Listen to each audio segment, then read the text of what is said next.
cut everything down to size. What we didn't think about was that the seams might be crooked.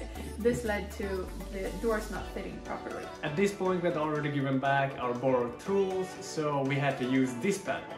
And it worked surprisingly well. We thought that the blade might mess up the plywood because how harsh it looked, but it saw through it like butter. Now that everything fits, it's time to paint!